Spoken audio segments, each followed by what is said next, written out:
did I get started? This is my first camera. My mother gave me this probably when I was, I think I was about 4 or 5. I was really young. And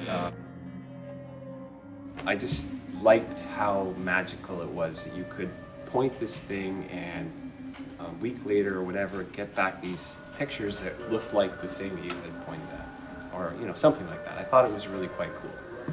And because I was little, I had no idea how this all worked.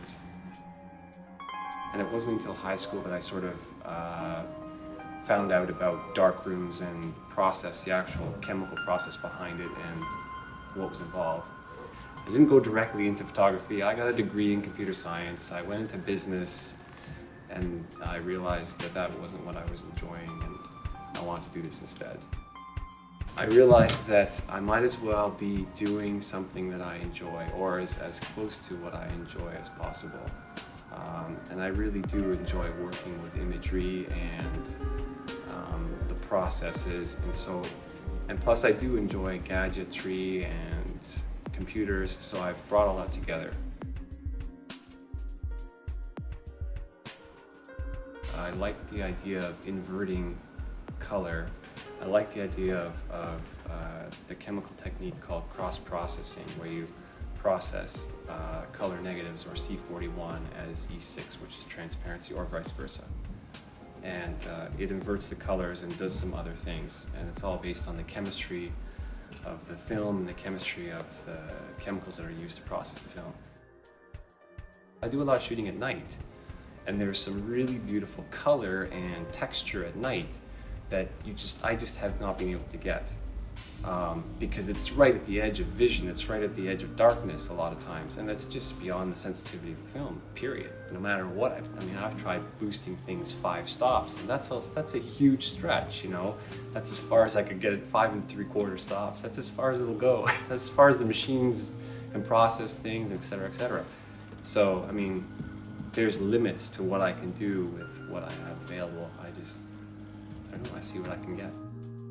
I was telling my friend last night, I'm all about the composition. I am not about the technique. I rely on my camera and the mechanisms and stuff to get me as close as possible, but I'm more about the vision and the composition and the moment. The photograph is something that I start with and then I work on and finish up. So lately my work does not at all resemble the original source material or the original subject. So in some ways it's very painterly, so I don't know. Am I a painter? I don't know. This is what I use. I could say that much. I feel like there are these moments of absoluteness, or these truthful instances that you can't escape, that everybody has, that happen all the time, because there's all this stuff jiggling around in the universe and mixing together, people, objects, whatever, and they just all of a sudden fit together in funny ways. And then they spring apart again. It's over like that. Years ago I had this idea that I'd like to combine different arts. I grew up in a very art-oriented environment, different schooling and whatnot, and about 6 years ago, living in Parkdale, meeting so many different people, I really had that urge to combine these different ideas and these different forms of art. And inadvertently, I started building musical instruments, just actually building sculptures with speakers in them. And a friend of mine, Brian, sort of being a musician, started running it through an amp, and we initially started just playing that. And then it slowly over the years, as I started playing, started playing in my 30s. I had this idea of designing instruments for very specific players. Like Alex Needleman, who plays with me, is a bass player. So the first instrument that I built is a stand-up bass for Alex. And I want to take that idea further and have a bunch of people, like a friend of mine, Michael Keith, is a lap steel player, and I want to make him a lap steel. But I also want to take that, and along with building a bass for Alex, I want to also build, a few other smaller instruments that aren't necessarily along his lines of music, but gives him that ability to sort of break out or experiment, really, which is, I think, the greatest key to any kind of good art, is experimenting.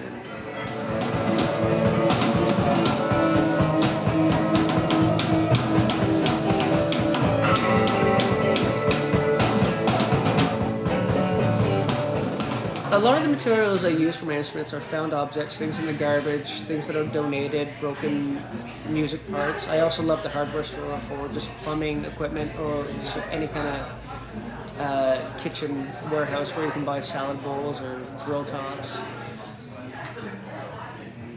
It doesn't, you know, it's something that starts off with an aesthetic feel, and then I take it from there, and if it has a acoustic feel or something that I think I can get some kind of sound out, then I go from that point. I think right now at this point I have about 30 different instruments. Not all of them are that successful.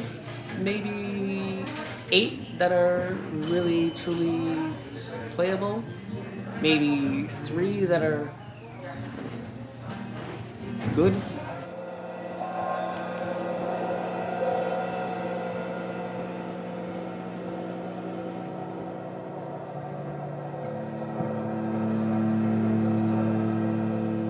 A daily process for me is to basically wake up, work for about 2 hours, go and brush my teeth, make a coffee, sit back down, work for another 2 hours, go and make something to eat, work for another 5-6 hours.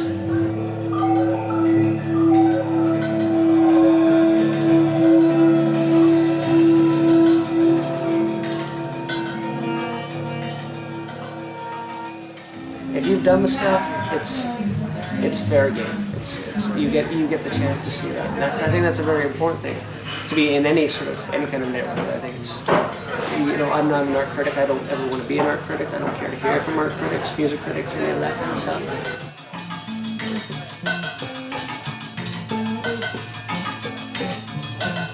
You know, there's many different people around the world that are doing the exact same thing that I'm doing.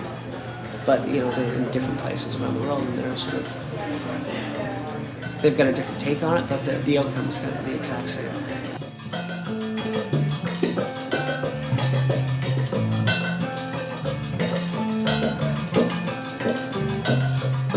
Yeah, if I was to meet somebody that did the same thing I did, I would love to sit down and spend a day building an instrument with them.